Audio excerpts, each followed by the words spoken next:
दोस्तों, आज मैं आप के लिए लेके आ गया हूँ हिस्ट्री की क्लास नंबर 3, जिसमें हम मगध पर राज करने वाले तीसरे वंश की बात करेंगे।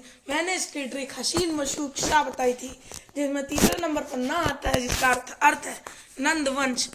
अब हम बात करेंगे आज के वीडियो में नंद वंश के बारे में, पर उससे पहले मैं आपको ये बता देना चाहता हूँ कि इस वीडियो को ज़्यादा से ज़्यादा लाइक करें, ताकि मैं आगे और भी वीडियो बना पाऊँ। और बेल आइकन सब्सक्राइब करें मेरे चैनल को, और बेल आइकन दबाना ना भूलें, जिससे मेरी वीडियो आपके पास सबसे पहले पहुंचे।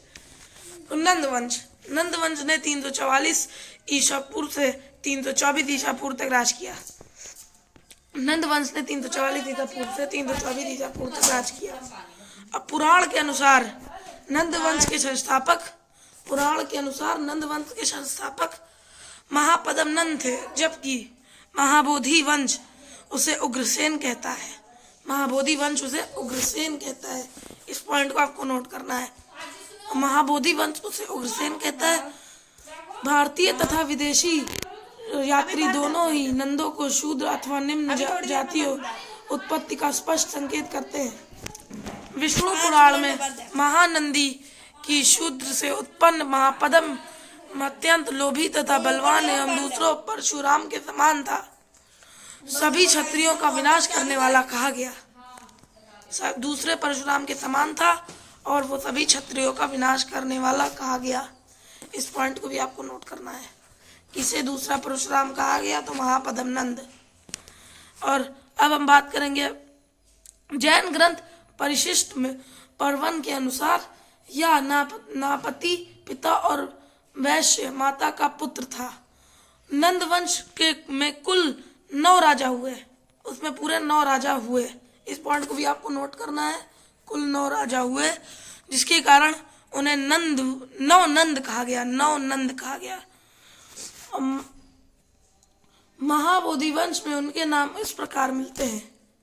महापद्म नंद, जिसे उग्रसेन कहा जाता है, फिर दूसरा पांडुक, फिर पांडुगति, भूतपाल, राष्ट्रपाल, गाविश्लक, दाशरथिक और भी हैं। हम अभी और देखेंगे।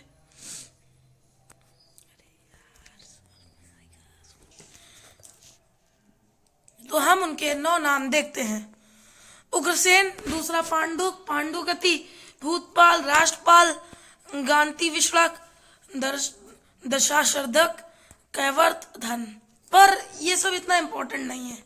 इम्पोर्टेंट टॉपिक मैं आपको अलग से बता देता हूँ कि इस वंश के संस्थापक महापद्म नंद थे, जिनका नाम सर्वछत्रांतक रखा गया। सर्वछत्रांतक, इस पॉइंट को नोट करिए।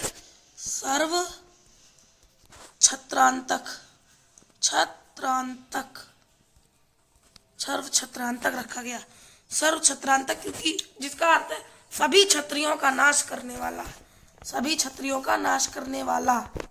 इसका अर्थ है सभी क्षत्रियों का नाश करने वाला। अब हम देखेंगे, मैं आपको बता देता हूँ दूसरे राजा के बारे में। महापद्म नंद सर्वछत्रांतक मैंने आपको बता दिया। और इन्होंने कलिंग जीता था, जिसे बाद में अशोक ने कलिंग का युद्ध करके इनसे छीन लिया था। इन्होंने महापद्म नंद MP लिख देता हूँ, MP ने कलिंग जीता था। महापद्म नंद ने कलिंग जीता था और इन्होंने उपाधि धारण की थी एकराट की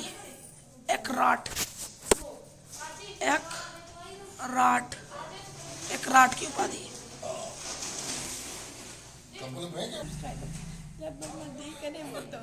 और इसने भी कई राज्यों को जीता, जैसे हम याद इक्ष्वाकु, पांचाल, करोय, है, कलिंग, अश्मक, कुरु, मैली, शूरसेन। प्रसेनजीत ने अपनी पुत्री वजीरा का विवाह अजात शत्रु से किया था। प्रसेनजीत महात्मा बुद्ध एवं उनके मत के प्रति श्रद्धालु थे। बिंबिसार ने अपने पुत्र अजात शत्रु को चंपा का उपराजा बनाया था। नंदीवर्मन शिशुनाग वंश का अंतिम शासक रहा है।